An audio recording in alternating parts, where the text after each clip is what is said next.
지난주에 이어서 파라크레토 성령, 보혜사 성령에 대해서 여러분에게 말씀을 드리겠습니다. 우리가 예수 믿고 구원받은 우리에게 하나님께서 주신 최고의 선물 두 가지가 있습니다. 그 하나는 하나님께서 우리에게 교회를 주신 것입니다. 주님의 몸된 전에 나와서 하나님께 찬양하고 또 하나님 앞에 간구하며 기도하고 그리고 또 주의 종의 입술을 통해서 주시는 하나님의 말씀을 듣고 또 믿음의 식구들이 함께 모여서 믿음의 교제를 나누는 것, 이 교회가 얼마나 중요한지 모릅니다. 그리고 또 한 가지 축복은 파라크레토스 성령, 보혜사 성령님이 우리 안에 오셔서 영원토록 우리를 고아와 같이 버려두지 아니하고 그 주님 오시는 그날까지, 우리의 생명이 다하는 날까지 우리를 떠나지 않고 우리를 보호해 주시고 우리를 인도해 주시는 축복, 바로 성령 하나님이 우리와 함께 하시는 축복인 것입니다. 여러분 믿습니까? 하나님의 성령이 내 안에 뚫고 들어오셔서 나와 함께 하시는데 여러분, 이보다 더 큰 복이 어디 있겠습니까? 그 성령은 누굽니까? 성령 하나님이신 것입니다. 구원받은 여러분들은 무슨 복이 있길래 이처럼 어마어마한 복을 받게 되었는가? 그래서 고린도전서 3장 16절은 이렇게 말합니다. 다 같이, 너희가 하나님의 성전인 것과 하나님의 성령이 너희 안에 거하시는 것을 알지 못하노냐? 여러분, 구약시대 때 그 성막의 맨 끝에 지성소에서 하나님이 만났지요. 하나님을 지성소에서만 만날 수 있었습니다. 그것도 대제사장만. 그런데 너희가 하나님의 성전인 것과, 원어에 보니까 너희가 하나님의 지성소인 것과 하나님의 성령이 너희 안에 거하는 것을 너희가 알지 못하느냐? 이것을 더 크게 보면 구원받은 자의 모임인 교회가 하나님의 임재하시는 지성소인 것과 하나님의 성령이 교회 안에 거하시는 것을 알지 못하느냐? 할렐루야. 그러므로 구원받은 여러분, 한 사람 한 사람이 너무너무 중요하시고 또 복음적인 교회 하나가 얼마나 중요한지 모르는 것입니다. 요한복음 14장 26절에 보면 뭐라고 말씀하고 있느냐? 보혜사 곧 아버지께서 내 이름으로 보내실 성령, 그가 너희에게 모든 것을 가르치시고 내가 너희에게 말한 모든 것을 생각나게 하시리라 라고 말씀하고 있어요. 파라크레토스 성령님은 구원받은 우리 곁에서 우리를 도와주시는데, 그래서 지난 시간에 말씀을 드렸죠. 파라크레토스란 말은, 파라는 우리 옆에서, 우리 곁에서, 그리고 크레토스라는 말은 도와주신다. 항상 그 성령님께서 우리를 도와주시는데, 첫째, 복음을 증거하는 일을 도와주시는 것입니다. 여러분들이 복음을 전할 때, 교회가 복음을 전할 때 누가 역사하느냐? 파라크레토스 성령, 그 하나님께서 역사하시는 거예요. 예수님 십자가에 못 박혀 돌아가실 때 제자들은 모두 겁이 나서 그 자리에 나타나지도 않았습니다. 그리고 예수님이 수제자라고 생각했던 베드로마저도 예수님을 모른다고 3번씩이나 여러분 부인하고 또 저주까지 하고 욕까지 하지 않았습니까? 그런 겁쟁이들이 오순절 마가다락방에서 성령 받고 나니까 금종령이 내려서 모든 집회를 금하고 있었는데도 예수는 그리스도라고 담대히 복음을 전하면서 예루살렘 거리를 뛰쳐나갔어요. 그때 여러분, 강력한 성령의 역사가 있었지요. 그 파라크레토스 성령은 뭐하는 영이냐? 예수를 증거하는 영이라 그 말이에요. 그래서 사도행전 4장 7절로 8절에 보니까 다 같이, 사도들을 가운데 세우고 묻되 너희가 무슨 권세와 네 이름으로 이 일을 행하였느냐? 이에 베드로가 성령이 충만하여 가로되 백성의 관원과 장로들아, 지금 너희들이 이렇게 권세를 나타나며 복음을 전하며 지금 기적을 일으키며 이런 일들을 하고 있는데 그게 누구의 이름으로 너희들이 이 일을 행하느냐? 그때 너희가 십자가에 못 박고 하나님이 죽은 자 가운데서 살리신 나사렛 예수 그도의 이름으로 행하는 것이라. 그때 그들이 위협하면서 이후에는 아무도 그 이름을 사용하지도 말고 그 이름으로 가르치지도 말라라고 할 때에 너희 말 듣는 것이 옳으냐 하나님 말씀 듣는 것이 옳으니라 옳으냐 너희가 판단하라. 담대히 하나님의 말씀을 전할 때에 수많은 영혼들이 주께로 돌아오는 역사가 있게 된 것을 믿으시면 아멘 하시기 바랍니다. 그 파라크레토스 성령은 뭐하는 영이냐? 예수를 증거하는 영이라 이 말이에요. 여러분 12살 먹은 아이가 탄광에서 일하면서 그의 나이 13살이 되었을 때 13살 나이 여러분 어리지 않습니까? 중고등부 아이들. 응? 그런데 하나님께 뭐라고 기도하느냐? 주여 저를 성령으로 충만케 하여 주옵소서. 13살 때. 그리고 영국 이 웨일주에 부흥을 주시옵소서 이렇게 기도한 거예요. 조그만 아이가 웨일주에 부흥을 달라고 13년 동안 탄광에서 일하면서 성령 충만과 웨일주에 부흥을 달라고 사모했던 청년이 바로 누구냐? 이반 로버츠라는 청년이에요. 1904년 10월 28일 목요일 기도에 참석한 이반 로버츠 청년은 거기서 기도하다가 주여 저를 굴복시켜 주시옵소서, 주여 성령으로 저를 굴복시켜 주옵소서 이렇게 기도할 때에 성령께서 그 마음속에 감동을 주시는데 내게 필요한 것이 바로 그것이다 라면서 마음속에 가르쳐 주는 거예요. 이반 로버츠는 그때 하나님 앞에 기도하는데 알 수 없는 강력한 힘이 가슴 속으로 파고 들어오면서 눈물과 땀이 비 오듯이 쏟아지면서 하염없이 흐르고 심판날 멸망당할 영혼이 생각나면서 이 복음을 전하지 않고는 견딜 수 없는 그러한 마음이 막 일어나기 시작한 거예요. 여기서 감동의 역사가 일어납니다. 웨일즈 전 지역에는 하나님의 임재하심의 역사가 강하게 나타나기 시작합니다. 교회마다 교회에서 기도하거나 기도회를 갖거나 집회를 갖게 되면 거기에 성령의 역사가 일어나고 심지어는 기차 안에서도 일어나고 거리에서 일어나고 가정에서 심지어는 선술집에서도 성령에 사로잡히는 역사가 일어나는 거예요. 여러분 술을 마시다가도 그런 일들이 벌어지는 겁니다.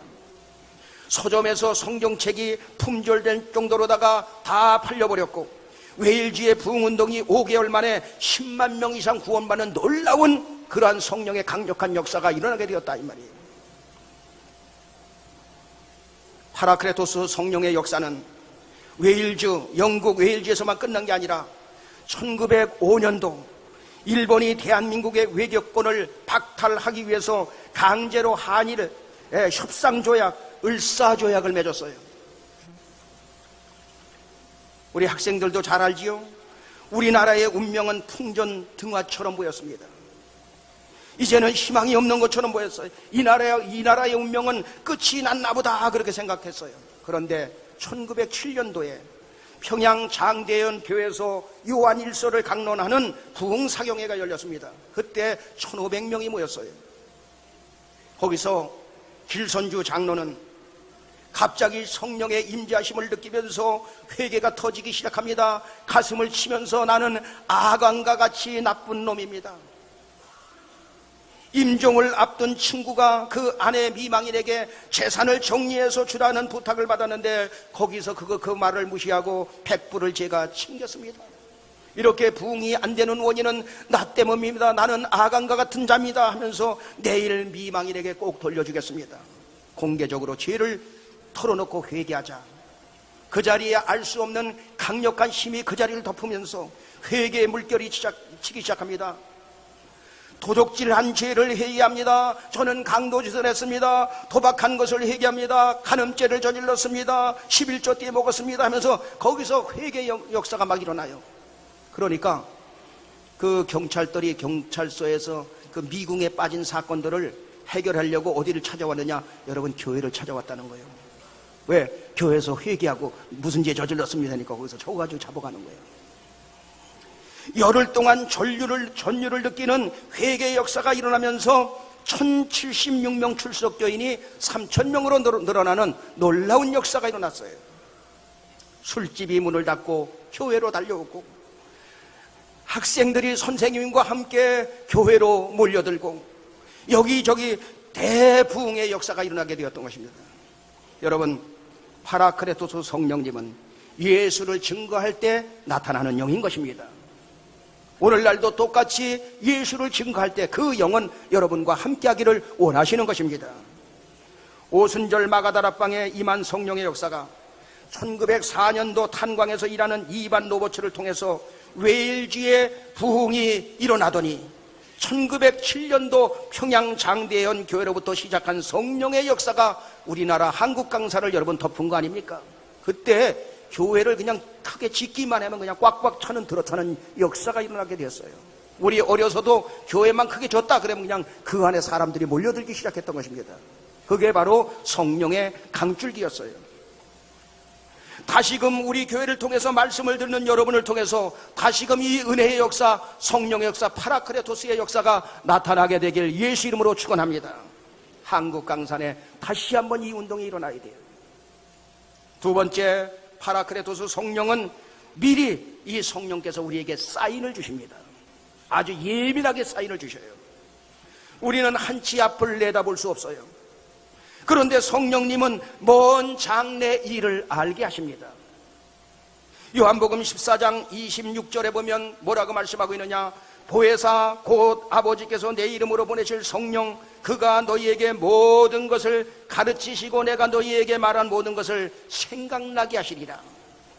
가르치시고 모든 일을 가르치실 것이고 모든 일을 알게 하실 것이다. 성령이 가르치는 교사로 함께 하셔 주시고 인도해 주신다는 것입니다. 여러분, 성령의 역사가 강하게 역사하면 가르치는 은사가 임하게 되는 거예요. 그래서 또 여러분, 생각나게 하시는 것입니다. 계속해서 깨우치실 것이다. 계속해서 회상시켜 주실 것이다. 바울이 죄수의 몸으로 로마로 가는 배를 타게 되는데 그 배에는 276명이 승선하게 됩니다. 바울은 선장도 아니고 선주도 아니고 바다에 대해서 잘 모릅니다. 배에 대해서, 풍랑에 대해서 전혀 알지 못합니다. 그런데 이 배가 지금 떠나게 되면 풍랑을 만날 것이라는 생각이 막 가슴속에 막 그냥 어찌할 수가 없는 거예요. 사도행전 27장 10절에 보면 뭐라고 말씀하고 있냐? 다 같이 말하되 여러분이요 내가 보니 이번 행선이 하물과 배만 아니라 우리 생명에도 타격과 많은 손해가 있으리라 하되, 여러분, 이 배가 지금 떠나면 내가 보니까 배에 실은 물건이며 또 배도 상할 것이고 사람의 생명도 상하게 될 것이니 지금 떠나서는 안 됩니다. 그는 이 바다에 대해서 전혀 모르는 사람이에요. 그런데 여러분 어떻게 합니까? 파라크레토스 성령께서 바울에게 사인을 주시는 것입니다. 인소라는 총책임자 백부장에게 그 말을 하니까 바울의 말을 듣지 않고 누구의 말을 들읍니까? 선장과 선주의 말을 더 들었더라라고 성경은 말하고 있어요. 정말로 바울이 말한 대로 지금 가면 풍랑을 만날 것이냐라고 물어보니까 그런 일 전혀 없을 것이라는 것입니다. 그런데 어떻게 됩니까? 사도행전 27장 13절로 14절에 보니까 다 같이 남풍이 순하게 불매 저희가 득이한 줄 알고 닻을 감아 그레데 해변을 가까이 하고 행선하더니 얼마 못되어 섬 가운데로서 유라굴로라는 광풍이 대작하니, 선장과 선주는 오랜 경험과 지식을 가지고 말했지만 바울은 파라크레토스 성령께서 주시는 생각을 말하니 성령께서 주시는 생각이 100% 맞은 것을 그 사람들이 276명이 다 그것을 본 거예요. 그래서 바울의 말이 맞다는 사실을 알고 풍랑을 만나고서야 그들은 살기 위해서 바울의 말에 청종하게 되었던 것입니다. 한치 앞을 내다보지 못하는 것이 우리의 인간입니다. 그러나 하나님의 성령은 10년 후에 일어날 일을 알 수가 있고 또 때로는 20년 후에 30년 후에 아니면 1년 후에 2년 후에 일어날 일을 우리에게 사인으로 가르쳐 줄 수 있다 이 말이에요. 또 우리가 위급한 상황을 만났을 때 그 성령의 사인을 받을 수도 있는 것입니다. 여러분에게 말씀을 드린 적이 있어요. 어떤 여인이 옛날에 버스를 타고 가는데 지금은 이제 자가용 승용차 다 가지고 뭐 대부분 다 있으니까 그런데 옛날에는 전부 목사님들도 그렇고 뭐 버스 타고 다녔잖아요. 그런데 이제 버스를 타고 가는데 아기를 업은 여인이 막 그냥 샬라샬라거리면서 방언으로 샬라거리면서 갑자기 기사님 나 좀 내려달라고 막 내려달라고 그러는 거예요. 정류장까지 가야 내리지 어떻게 가다가 내리느냐.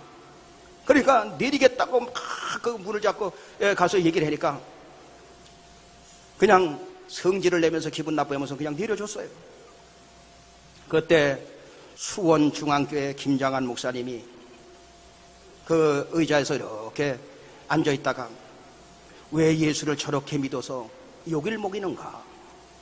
저렇게 믿는 사람들 때문에 큰일이다. 우리 기독교가 욕을 얻어먹는 이유가 바로 저런 사람 때문이다. 그런데 여러분 얼마 가지 않아서 사고로 버스가 뒤집어졌어요. 그 바람에 많은 사람들이 다치고 죽는 일이 벌어지고 중상을 많은 사람들이 입었습니다. 김장한 목사님은 병원에 입원해서 다리를 기부스하고 누워서 가만히 생각해 보았습니다. 아니 성령님께서 저렇게 무식하게 애업은 저 여인에겐 쏠라거리더니 사인을 보내주시고 미국에서 공부하고 유명해진 나에게는 왜 안 가르쳐 주는가. 그래서 그때부터 그 목사님 기도하기 시작했다는 거예요. 그 충격을 받고.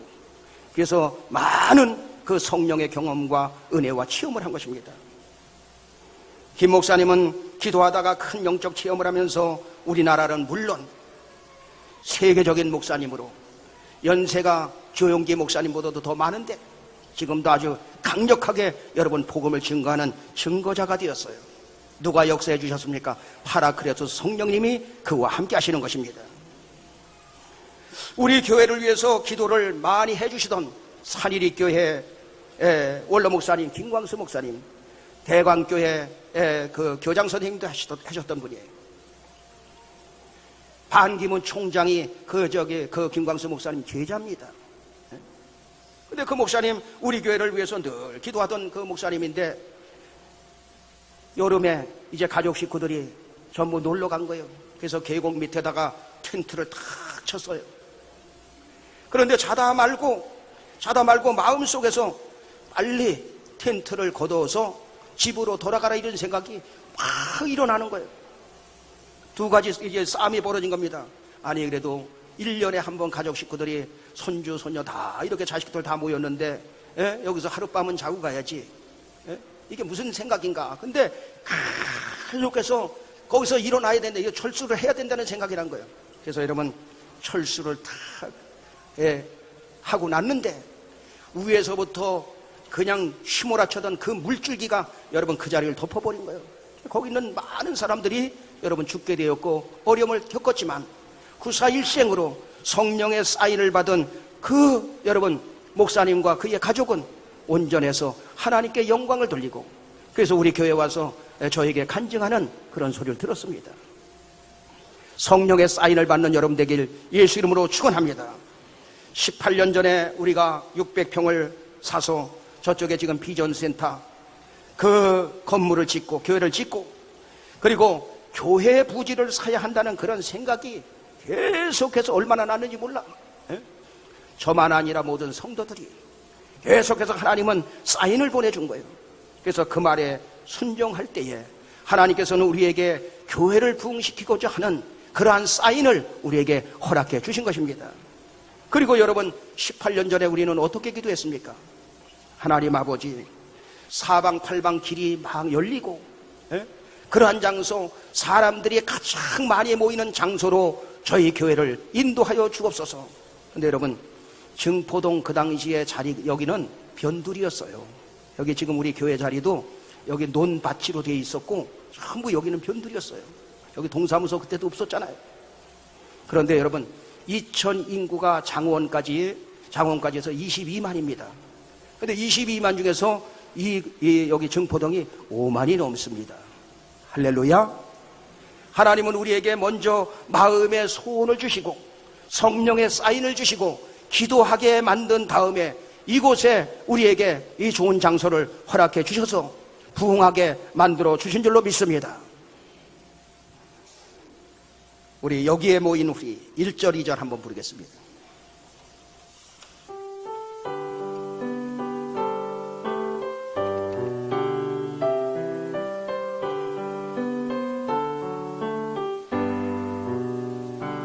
여기에 모인 우리 주의 은총 받은 자여라. 주께서 이 자리에 함께 계심을 아노라. 언제나 주님만은 찬양하며 따라가리니 시험을 당할 때도 함께 계심을 믿노라. 이 믿음 더욱 굳세라. 주가 지켜주신다. 어두운 밤에도 주의 밝은 빛 인도하여 주신다. 주님이 뜻하시니 헤아리기 어렵더라도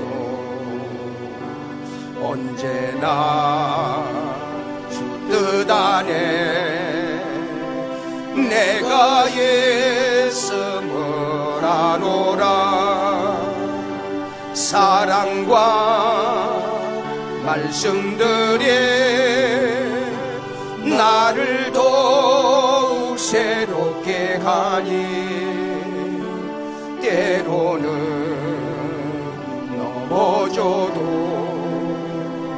최후 승리를 믿노라. 이 믿음 더욱 굳세라. 주가 지켜주신다. 어두운 밤에도 주의 밝은 빛 인도하여 주신다. 할렐루야.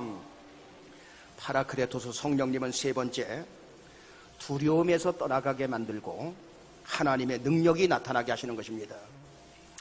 사무엘상 16장 13절에 보면 뭐라고 말씀하고 있느냐? 다 같이 사무엘이 기름불을 취하여 그 형제 중에서 그에게 부었더니 이날 이후로 다윗이 여호와의 신에게 크게 감동되니라. 사무엘이 떠나서 라마로 가니라. 8명의 아들 중에 사무엘 선지자가 와서 다윗에게 기름을 붓는 순간에 하나님의 신이 강력하게, 하나님의 성령이 강력하게 임하여 크게 감동하였더라 라고 말씀하고 있습니다. 이때 사울왕에게 함께하던 하나님의 신이 떠나가고 그에게는 악신이 붙어서 번뇌하면서 잠을 이룰 수가 없었어요. 이때 사무엘상 16장 23절에 보면 다 같이 하나님의 부르신 악신이 사울에게 이럴 때에 다윗이 수금을 취하여 손으로 탄즉 사울이 상쾌하여 났고 악신은 그에게서 떠나니라. 여러분, 악기를 연주한다고 해서 악신이 떠납니까? 귀신이 떠나갑니까? 그것은 바로 하나님의 신이 충만한 사람이 수금을 타니까 능력이 나타나는 것입니다. 하나님의 신이 충만한 사람이 기도하면 하나님의 능력이 나타나고 하나님의 신이 충만한 사람이 찬양을 하고 악기를 연주해도 능력이 나타나게 되어 있는 거예요. 왜 그렇습니까? 하나님의 성령이 함께하기 때문에. 사무엘상 16장에서 하나님의 신의 감동을 받고 다윗이, 그리고 17장에서 블레셋 장수 골리앗과의 싸움이 벌어집니다. 다른 사람들은 다 두려워서 무서워서 벌벌 떨고 다 도망을 치고 말았어요. 사무엘상 17장 24절에 보니까 다 같이 이스라엘 모든 사람이 그 사람을 보고 심히 두려워하여 그 앞에서 도망하며, 블레셋 장수 골리앗이 큰 소리 칠 때 너무너무 두려워서 전부 도망을 치고 맙니다. 그런데 하나님의 신에 감동된 어린 다윗은 전혀 다릅니다. 큰 소리 치는 골리앗을 향해서 사무엘상 17장 47절에 뭐라고 말씀하고 있느냐? 다 같이 또 여호와의 구원하심이 칼과 창에 있지 아니함을 이 무리로 알게 하리라. 전쟁은 여호와께 속한 것인즉 그가 너희를 우리 손에 붙이시리라. 여러분, 이것은 어린 청년이 이거는 그냥 말하는 소리가 아니에요. 하나님의 신에 감동된, 하나님의 성령에 감동된 그 입에서 나오는 언어요. 그러니까 그 속에는 지혜와 명철과 총명과 능력 모든 것이 여러분 다 들어있는 것입니다. 여호와의 구원하심이 칼과 창에 있는 줄 아느냐? 그것이 아니라는 것을 이 무리로 알게 만들어주겠다. 전쟁은 여호와 하나님께 속한 것인즉 그가 너희를 우리 손에 붙이시리라. 그리고 돌을 치하여 물맷돌에 연결하여 던질 때에 골리앗이 쓰러지죠. 그때 골리앗은 칼집에 있는 칼을 빼서 그의 목을 베니 골리앗의 죽음을 보고 모두 도망을 쳤다고 성경은 말하고 있습니다. 여러분, 하나님의 신이 감동된 사람은 하나님이 함께하는 사람이에요. 하나님이 함께하심으로 충만하기 때문에 두려움이 떠나가게 되고 하나님의 능력이 거기서 나타나게 되어 있는 것입니다. 사도행전 27장에 보면 배 탔던 275명은 유라굴라라는 광풍을 만나서 여러 날 동안 해와 별이 보이지 않는 상태에서 풍랑과 싸우다가 구원의 여망마저 끊어져 죽기만 기다리고 있는 이런 상황이었죠. 그러나 성령이 충만한 그 단 한 사람 바울은 하나님의 음성을 듣고 구원의 여망이 끊어져 두려워 떨고 있는 그들에게 뭐라고 말합니까? 그 풍랑을 만난 풍랑 속에서 여러분들이요, 어젯밤에 내가 섬기는 하나님의 사자가 나에게 알려주셨습니다. 그러면서 사도행전 27장 24절로 25절에 뭐라고 말씀합니까? 다 같이 바울아 두려워 말라. 네가 가이사 앞에 서야 하겠고 또 하나님께서 너와 함께 행선하는 자를 다 네게 주셨다 하였으니 그러므로 여러분이요 안심하라. 나는 내게 말씀하신 그대로 되리라고 하나님을 믿노라. 바울아 두려워 말라. 너는 가이사 로마 황제 앞에 서게 될 것이다. 그리고 너와 함께 행선하는 모든 사람을 너에게 붙였느니라. 그러므로 여러분이요 안심하라. 나는 내게 말씀하신 그대로 될 것을 나는 믿습니다. 성령 충만한 바울을 한 사람 때문에 배 안에 타고 있던 그 모든 사람 275명이 다 바울 때문에 구원을 받게 되는 역사가 일어나고, 또 여러분 그 배가 바울이 말한 대로 어디에 도착하게 됩니까? 멜리데 섬에 도착하는데 거기서 또 복음을 전하고 그들을 기도해 줄 때 성령의 강력한 역사로 말미암아 멜리데 섬이 온통 다 모두가 구원받게 된 것입니다. 하나님의 능력이 그를 통해서 나타나게 된 거예요. 여러분들의 자녀, 여러분의 가정의 미래를 우리는 알지 못하지만 성령 하나님은 다 알고 계십니다. 성령 하나님은 여러분의 인생을 처음부터 끝까지 다 알고 계시는 거예요. 그러므로 우리가 가장 중요시 여겨야 되는 게 뭐냐? 성령님과의 교제가 중요하다 그 말이에요. 지금 내 문제가 해결이 안 되고 어렵다고 해서 투정만 부리고 투덜대는 것이 아니라 어떻게 하면 성령님과 동행하는 삶을 내가 살아갈까? 어떻게 하면 성령의 인도를 받으면서 내가 살아갈까? 여기에 방향을 맞추고 살아보십시오. 여러분들이 믿음으로 살면 살수록 성령의 그 강하심의 인도하심을 여러분들이 더 크게 느끼게 될 것이고, 불신앙하며 영적으로 게으르게 살면 살수록 내 삶이 답답하고 앞이 캄캄하고 보이지가 않는 것입니다. 그래서 우리는 기도할 때 주여 저에게 파라크레토스 성령의 충만함을 허락하여 주시옵소서, 주여 저에게 담대한 믿음을 허락하여 주시옵소서. 이때 모든 근심, 걱정, 두려움은 떠나가고 하나님의 능력이 여러분을 통해서 나타나게 될 줄로 믿습니다. 정리하겠습니다. 파라크레토스 성령님은, 보혜사 성령님은 여러분 곁에서 여러분을 도와주시기를 원하고 계십니다. 첫째, 여러분들이 예수 그대로를 증거할 때 그 성령님은 함께 하시는 것입니다. 두 번째, 성령 충만하게 사는 사람에게는 성령의 사인을 주시는데 여러분들이 믿음으로 살면 그 사인은 강력하게 오는 것입니다. 세 번째, 모든 두려움을 이기게 하시고 능력을 더하게 하여 주시는 것입니다. 성령 충만함으로 크게 쓰임받는 교회와 여러분과 여러분의 가정이 되시길 예수 이름으로 축원합니다.